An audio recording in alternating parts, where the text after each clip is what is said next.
there at the bottom to let you know that now man, this creature is in the earth. But it's something that I want to deal with to close out the law reading about this man, because we have always been taught in most places that we made in God's image and his likeness, and I asked, what is that? Then they like, well, God got hands, God got arms, God got a face, God got legs, he got chest, he got hair, eyes, no. Okay, so that's his image. I could find that on a dog. I mean, I'm just being honest. I could find that on a bear. When a black bear stand up, and this thing is 8-9 feet tall, don't it look like a man in a bear costume? That's Shaq in with a bear outfit on. Because when a bear stand up, he's standing on 2 legs, got 2 arms, got a chest and torso area, got a head, got a face, and got eyes, nose, and mouth, don't it? Monkeys is the closest thing that got it, almost similar to us. But we don't grab, our feet don't do this. They grab branches. And you just upside down looking at one of y'all when y'all come through the stairs. I'm hanging from one of the pipes like, just looking at you. If you do see me doing that, you better believe the back of my legs is bent over the pipe, and that's how I'm hanging down. But my feet is not grabbing it. But they got feet though. They work different, but they feet. They got hands. They got them. You understand what I'm saying? That is, brothers and sisters, the image of God go much further than this similitude they make it. And God even showed you can't point that out. All we can really say through the scripture, and this is what I find, and you gotta find, brother. God can take the form of man. That's all I see. He can show himself to us in the likeness of us. Because when they seen God, sometimes they'll say it was one who had the likeness of the Son of Man sitting on the throne. So when he showed himself, he chose to show himself in the manner of what man looked like. But I can't necessarily say that's his only form. Because when he showed himself and introduced himself to our mothers and fathers, he specifically let it be known, yo, don't have no image of me made, because y'all don't know what I look like. And the day I spoke to y'all, y'all saw no form, no shape. So don't make no similitude of beasts of the earth, of man, of any creature of the sea, or any bird in the heavens. Didn't he specifically say don't make an image of him that look like a man? So if God specifically just looked like our physical form, then why would he forbid it to be made? Because we just don't know. He letting you know, I am what I am, man. And you know what that phrase mean, right? Don't that phrase mean, I choose to be whatever I choose to be? And I'm the one who, wait, say that again? You said, I'm the one that exists. I'm the one. I am that Uh-huh. I'm the one that exists. I'm the what? You gotta say that loud in the mic so people He said, can hear. I am that I am. Like I am that presence. I am that one that exists. Okay. Like even the Greeks knew there was an unknown God. They knew a God existed, like a power existed beyond idols. And you can't point out to, you can make something and say that's him, but that's not him. Right. He gave you no specific form, but we see where people seen visions, and he let a form of one that looked like men be seen. Then there's some other creatures in heaven that have forms seen, whether it was symbolic or literal. That's some stuff that I just ain't seen on earth, you understand? So all I can say is that what is the image of God truly? What is he saying here in Genesis about I made man in my, let us, who is us? Ain't that a good question? Who is us? Us is the Elohim, brothers and sisters.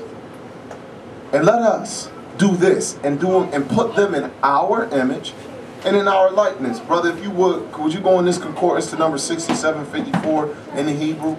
We're going to look at the word image in the Hebrew. And this is just the last point that I want to make on it.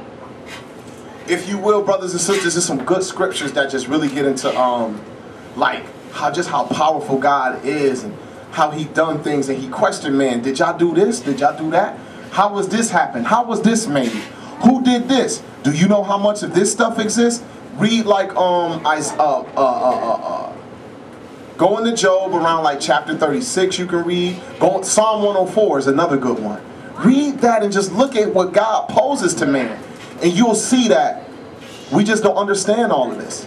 All science is, the science of man, is an attempt to explain the things that already exist, to explain how they work. But just because you tell me how something works don't mean you can tell me what the original origin and source of it is.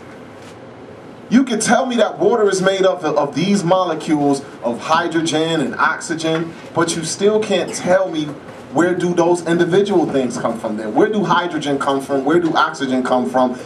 And why is that together to make that? You just can't explain that. All you can do is tell me you found these pirates. Okay, brother, read that word, please. 6754, I believe, in the Hebrew, the word image.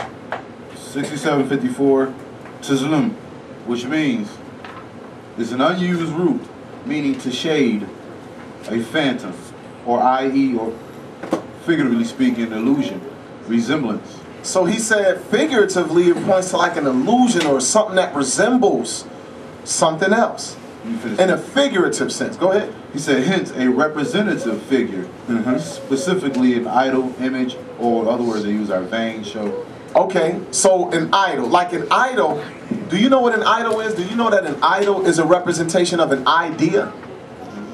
Like if a man makes something, there's a god that worship men, like Baal, for instance.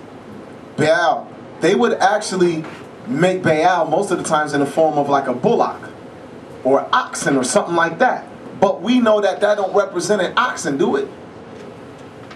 But doesn't this ox form represent an idea rather than the actual form that you see with your eye? Think about it.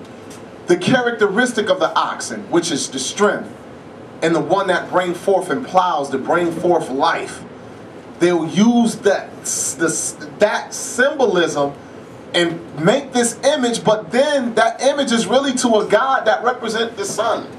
No. You see what I'm saying? What do this bull shape got to do with the sun disk in the sky? Because they had to give it an earthly form. Sometimes they just make something to look like the sun. Then sometimes they use an animal image because that animal image is still an idea, is still a representation of the idea or the image, which is a figure, something being represented in a figure.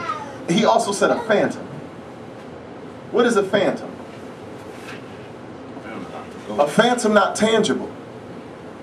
A phantom is something that they will say inhabits something, but it's not tangible.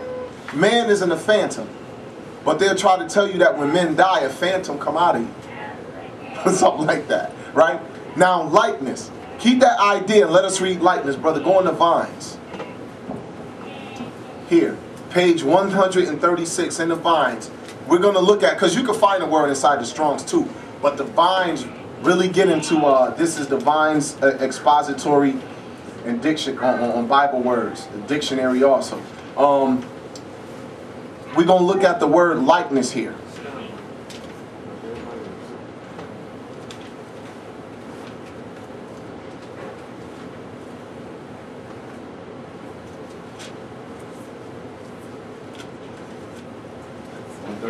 Yes.